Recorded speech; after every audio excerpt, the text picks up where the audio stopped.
Hello दोस्तों, कैसे हैं आप लोग। चलिए आज लेके आए हुए हैं हिंदी का कुछ महत्वपूर्ण क्वेश्चन जो बहुत ही इंपॉर्टेंट है और यह सेकेंड सिटिंग में आने की संभावना है। चलिए फर्स्ट क्वेश्चन आपका है कि आस्तिक का विपरीतार्थक शब्द होता है। जो आस्तिक है उसका विपरीतार्थक शब्द होता है नास्तिक। इसका आंसर क्या हो जाएगा? बी हो जाएगा इसका आंसर। अगला आपका क्वेश्चन है वो है सज्जन का संधि विच्छेद करना है। तो जो सज्जन है उसका संधि विच्छेद आपका स्वत जोड़ जन हो जाएगा। स्वत जोड़ जन सज्जन होता है। प्रेमचंद की रचना है तो प्रेमचंद की कौन सी रचना है? तो प्रेमचंद की रचना है इसमें आपका पुष्प की रात। प्रेमचंद की रचना है पुष्प की राज। जहाँ पहुँचना कठिन है कहलाता है दुर्गम है, दुर्लभ है, दुष्कर है, इनमें से कोई नहीं है तो क्या कहलाएगा? दुर्गम कहलाएगा।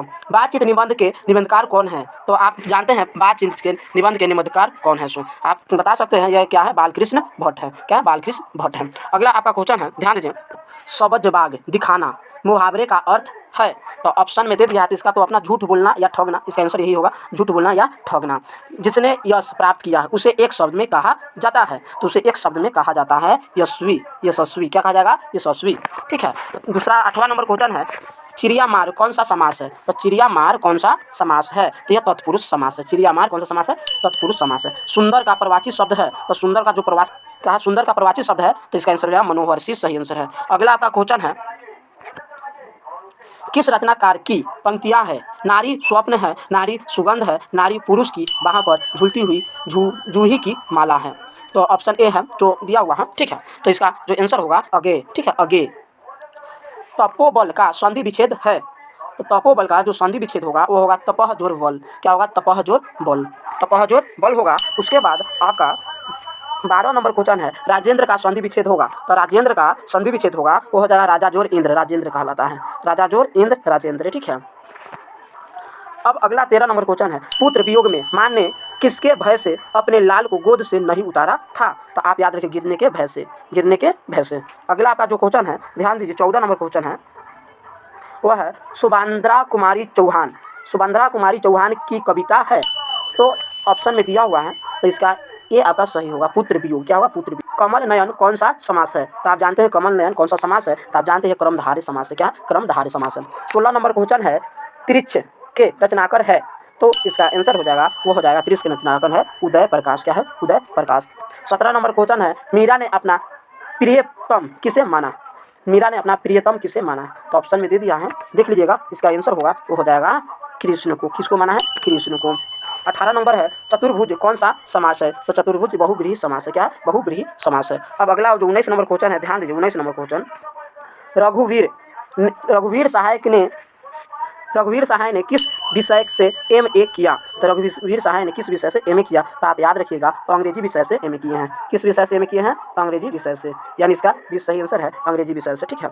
अब महेश का संधि विच्छेद है। तो महेश का संधि विच्छेद होगा वो हो जाएगा आपका महाजोर इस हो जाएगा। क्या हो जाएगा? महाजोर इस। जो बहुत बोलता है उसे एक शब्द में कहा जाता है तो इसका हो जाएगा वचाल। क्या हो जाएगा? वचाल। ठीक है। अब उसके बाद कमल का प्रवाची शब्द है तो कमल का प्रवाची शब्द सरोज होता है। उसके बाद 23 नंबर क्वेश्चन है किस कवि का मूल नाम वैद्यनाथ मिश्र है? तो याद रखिएगा नागार्जुन का। नागार्जुन का। ठीक है। 24 नंबर क्वेश्चन है ओ सदानीरा के लेखक है। तो ओ सदानीरा के लेखक है तो इसका आंसर हो जाएगा वो हो जाएगा जगदीश चंद्र माथुर। उसके बाद ओ सदानीरा शीर्षक का संबंध किस विधा से है? तो इसका आंसर हो जाएगा आपका निबंध से। क्या है? निबंध से। अगला आपका जो 26 नंबर क्वेश्चन है ध्यान दीजिए। 26 नंबर क्वेश्चन सिपाही की मां निम्नलिखित में से कौन है? ऑप्शन ए में दे दिया चुनी, ऑप्शन बी में है बिसानी, ऑप्शन सी में है किसानी, ऑप्शन डी में है मुन्नी।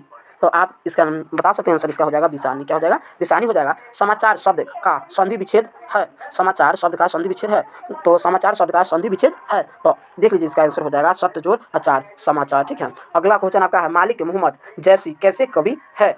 तो जैसे कैसे कवि है तो याद रखिएगा इसका जो कवि है वो है ज्ञान मार्गी। कैसे कवि है? ज्ञान मार्गी है। अगला आपका क्वेश्चन 29 नंबर क्वेश्चन है उपवन में कौन सा उपसर्ग है? उपवन में कौन सा उपसर्ग है? तो उपवन में उपसर्ग है। ठीक है। अब आपका 30 नंबर क्वेश्चन है आजन्म कौन सा समास है? आजन्म कौन सा समास है? तो अव्ययी भाव समास है। क्या है? अव्ययी भाव समास है। 31 नंबर क्वेश्चन है प्रकाशित में कौन सा प्रत्यय है? प्रकाशित में कौन सा प्रत्यय है? तो प्रकाशित में आपका जो प्रत्यय है वो है इत प्रत्यय। क्या है? इत प्रत्यय। और 32 में है छात्रों के रहने का स्थान कहलाता है तो छात्रावास कहलाता है। क्या कहलाता है? छात्रावास। ठीक है। नाक काटना मुहावरे का अर्थ है तो नाक काटना मुहावरे का अर्थ होता है अपमानित होना। ठीक है। 34 नंबर क्वेश्चन है अधिनायक शीर्षक कविता के कवि है। तो अधिनायक शीर्षक कविता के कवि है रघुवीर सहाय। अगला आपका क्वेश्चन है 35 नंबर 35 नंबर क्वेश्चन है, गाल बजाना मुहावरे का अर्थ है डींग हाँकना। इसका आंसर है डींग हाँकना। ठीक है। 36 नंबर क्वेश्चन है, आलसी का विलोम होता है, तो आलसी का विलोम होता है उद्यमी। ठीक है। भगत सिंह के पिता और चाचा किसके सहयोगी थे, तो वो सहयोगी थे लाला लाजपत राय के। क्या है? लाला लाजपत राय के। ठीक है। अब 38 नंबर क्वेश्चन है, नीलांबर कौन सा समास है, तो नीलांबर कर्मधारय समास है। क्या है? कर्मधारय समास है। 39 नंबर क्वेश्चन है, तुलसीदास कैसे कवि माने जाते हैं, तो तुलसीदास समन्वयवादी कवि माने जाते हैं, समन्वयवादी कवि माने जाते हैं। आते हैं अब अगला क्वेश्चन है, 40 नंबर क्वेश्चन है, ध्यान दीजिएगा। प्रतिनिधि में कौन सा उपसर्ग है, तो प्रतिनिधि में आपका कौन सा उपसर्ग है, तो आप जानते हैं प्रति होता है। क्या होता है? प्रति होता है। कौन सी कहानी चंद्र शर्मा गुलेरी का नहीं है, तो याद रखिए इसका कौन सी कहानी चंद्रधर शर्मा गुलेरी की नहीं है, तो याद रखिए तिरछी नहीं है, तिरछी नहीं है। 42 नंबर क्वेश्चन है, भूषण की कविता है, तो भूषण की कविता है कविता। ठीक है। अब आते हैं 43 नंबर क्वेश्चन, चक्रपाणी कौन सा समास है, तो चक्रपाणी एक बहुब्रीहि समास है। फणीश्वर नाथ रेणु की रचना है, तब फणीश्वर नाथ रेणु की रचना है मैला आंचल। निम्न में कौन से कवि निरक्षर थे, ऑप्शन में दे दिया है, तो इसका आंसर हो जाएगा कबीर दास। क्या हो जाएगा? कबीर दास। 40 नंबर क्वेश्चन है, 46 नंबर क्वेश्चन है, हाथ पैर कौन सा समास है, तो हाथ पैर जो समास है वह द्वंद्व समास है। कौन सा समास है? द्वंद्व समास है। 47 नंबर क्वेश्चन है, बड़प्पन में कौन सा समास है, तो पन समास है। ठीक है। और 48 में है कि वह स्थान जहाँ सेना रहती है वह कहलाता है, तो वह कहलाता है छावनी कहलाता है। कायर का विलोम शब्द होता है, तो बहादुर होता है। दाने दाने को तरसना मुहावरे का अर्थ है, तो इसका अर्थ है भूखमरी की स्थिति होना। चलिए इस वीडियो में यहीं तक रहने देते हैं। वीडियो को लाइक शेयर और सब्सक्राइब जरूर कीजिएगा, दोस्तों को बता दीजिएगा।